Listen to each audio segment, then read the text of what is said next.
Sir, ಇವತ್ತು ಡಿ.ಕೆ. ಶಿವಕುಮಾರ್ ಅವರು ಈ ಜಯದೇವ ಅಂಡರ್ ಪಾಸ್ಗೆ ಭೇಟಿ ಕೊಟ್ಟಿದ್ದಾರೆ. ನೀವೊಂದು ಅಹವಾಲು ಕೊಟ್ಟರೆ ಏನು ಅಂತ? ಅಲ್ಲ, ಅಹವಾಲಲ್ಲ. ಡಿ.ಕೆ. ಶಿವಕುಮಾರ್ ಸಾಹೇಬರಿಗೆ ಮೆಟ್ರೋದವರೆಗೆ ಒಂದು 10 ಅಹವಾಲನ್ನು ಕೊಟ್ಟಿದ್ದೀವಿ. ಲಾಸ್ಟ್ ಟೈಮ್ ಇನ್ಸ್ಪೆಕ್ಷನ್ ಮಾಡಿದ್ರು, ಏನೂ ಕೆಲಸ ಆಗಿಲ್ಲ.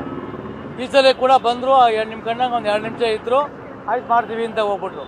ನೀವು ನೋಡಿ, ಕಳೆದ 6 ತಿಂಗಳಿಂದ ಇಲ್ಲಿ ಈ ಒಂದು ಅಂಡರ್ ಪಾಸಲ್ಲಿ ಯಾವುದೇ ಮಳೆ ಬಂದರೂ ಒಂದು 5 ಅಡಿ ನೀರು ನಿಂತ್ಕೊಳ್ತೀವಿ. ಈ ಅಂಡರ್ ಪಾಸ್ ವೆರಿ ಡೇಂಜರ್. ಇದು ಇನ್ನೂ ಸಾವು ನೋವು ಆಗಿಲ್ಲ.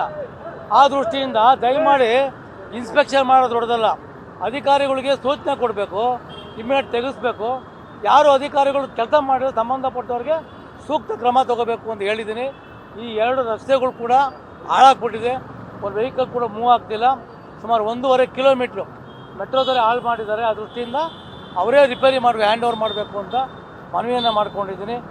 ಬಹುಶಃ ಮನವಿ ನನಗೆ ಸಹಕಾರ ಕೊಡ್ತಾರೆ ಅಂತ ಭರವಸೆ ಇದೆ. ಆದರೆ ಇವತ್ತು ಏನು ಮೆಟ್ರೋ ಅಧಿಕಾರಿಗಳಿದಾರಲ್ಲ, ಅವರಷ್ಟು ವರಷ್ಟು ಯಾವ ಅಧಿಕಾರಿಗಳು ಇಲ್ಲ. BBMPನ ವರಿಷ್ಠ ಅದಕ್ಕಿಂತ ವರಿಷ್ಠ ಆಗ್ಬಿಟ್ಟಿದ್ದಾರೆ. ಏನೋ ಕೆಲಸ ಇಮ್ಮಿಡಿಯೇಟ್ ಮಾಡ್ತಿಲ್ಲ. ನೋಡಿ, ಇದು ನೀರು ನಿಂತ್ಕೊಳ್ಳುತ್ತೆ, ಡಕ್ಕುಳಿದೆ. 1 ವರ್ಷದಿಂದ ಈ ಡಕ್ಕುಳನ್ನ ಕ್ಲೀನ್ ಮಾಡಿಲ್ಲ. MLA ಬರಬೇಕು, MLA ಹೇಳಬೇಕು, ಬೇರೆ ಯಾರು ಹೇಳಬೇಕು. ಆ ದೃಷ್ಟಿಯಿಂದ ಫಸ್ಟ್ ಅವ್ರ ಮೇಲೆ ಕ್ರಮ ತಗೋಬೇಕು. ಏನು ಯಾಕೆ ನಿಂತ್ಕೊಂಡಿದೆ ಇಲ್ಲಿ ಇವತ್ತು ನೋಡಿ, ಅಷ್ಟು ರಾಶಿ ಇವಾಗ 10 ನಿಮಿಷ ಮುಂಚೆ ಡಿ.ಕೆ. ಅವ್ರು ಬರ್ತಾರೆ ಅಂದ್ಬಿಟ್ಟು ತೆಗಿತಿದ್ದಾರೆ ಹೊರತು ಬೇರೆ ಏನೂ ಮಾಡ್ತಿಲ್ಲ. ಮತ್ತೆ ಎಲ್ಲ ಖಾಲಿ ಮಾಡ್ಕೊಂಡು ಹೋಗ್ಬಿಡ್ತಾರೆ.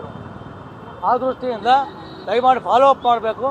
ಯಾರು ಕೆಲಸ ಮಾಡೋದು ಅವ್ರ ಮೇಲೆ ಕ್ರಮ ತಗೋಬೇಕು ಅಂತ ಒತ್ತಾಯ ಮಾಡ್ತೀವಿ. ಸರ್, ಕಳೆದ ಬಾರಿ ಬೊಮ್ಮಾಯಿ ಸರ್ಕಾರ ಟೀಕೆ ಮಾಡಿದ್ರು ಡಿ.ಕೆ. ಶಿವಕುಮಾರ್ ಅವರು. ಈಗ ಅವ್ರ ಸರ್ಕಾರದಲ್ಲೇ ಹೀಗಾಗ್ತಾ ಇದೆ. BJP ವಿಪಕ್ಷದಿಂದ ಏನು ಹೇಳ್ತೀರಾ ಡಿ.ಕೆ.? ನೋಡಿ, ಯಾರೇ ಆಗಲಿ ಕಾಟಾಚಾರಕ್ಕೆ ಏನು ಮಾಡಬಾರ್ದು. ಈಗ ಲಾಸ್ಟ್ ಟೈಮು ಕೂಡ ಮನವಿಯನ್ನು ಕೊಟ್ಟಿದ್ವಿ, ಕ್ರಮಗಳು ತಗೊಳ್ಳಿ ಅಂತ ಹೇಳಿದ್ವಿ. ಈಗ ಬಂದರು, ಹಿಂಗೆ ಹೋದರು. ಇವಾಗ ಏನಾಯ್ತು ಕೆಲಸ? ಇವಾಗ ಡಿ.ಕೆ. ಅವ್ರು ಬರ್ತಾರೆ ಅಂತ ನಮ್ಗೆ ಹೇಳಿದ್ದು ಯಾವಾಗ? ಅರ್ಧ ಗಂಟೆ ಮುಂಚೆ DCM ಸಾರ್ ಬರ್ತಾರೆ ಅಂತ ಹೇಳಿದ್ರು. ಎಲ್ಲ ಅಧಿಕಾರಿಗಳು ಅವಲೇ ಬಂದರು, 10 ನಿಮಿಷ ಅವ್ರ ಕಣ್ಣು ಮುಂದೆ ಕೆಲಸ ಮಾಡಿದ್ರು, ಖಾಲಿ ಮಾಡ್ಕೊಂಡು ಹೋಗೋ ಪರಿಸ್ಥಿತಿ ಆಗಿದೆ. ಈ ಥರ ಅಲ್ಲ ಇದು. ದಯಮಾಡಿ, ಇದು ವ್ಯವಸ್ಥೆ ಸರಿ ಇಲ್ಲ. ಇಡೀ 30 ಪಾಯಿಂಟ್ ಇಡೀ ಬೆಂಗಳೂರಿನಲ್ಲಿ 1 ಅವರ್ಗೆ ರೀಚ್ ಮಾಡಿಬಿಡ್ತಾರೆ ಅಂತಂದರೆ ಏನು ಅರ್ಥ ಇದೆ? ಏನು ಕೆಲಸ ಆಗುತ್ತೆ? ಆ ದೃಷ್ಟಿಯಿಂದ ಯಾರು ಸಂಬಂಧಪಟ್ಟ ಅಧಿಕಾರಿಗಳ ಮೇಲೆ ಕ್ರಮ ತಗೋಬೇಕು, ಅಕೌಂಟಬಿಲಿಟಿ ಇರಬೇಕು. ಯಾರು who is the incharge of the BBMP, incharge of the metro, ಅವ್ರು ಕ್ರಮ ತಗೊಂಡಿದ್ದಾರೆ, ಅವ್ರಿಗೆ ಸಸ್ಪೆಂಡ್ ಮಾಡಬೇಕು ಅಂತ ಮನವಿ ಮಾಡ್ತಾರೆ.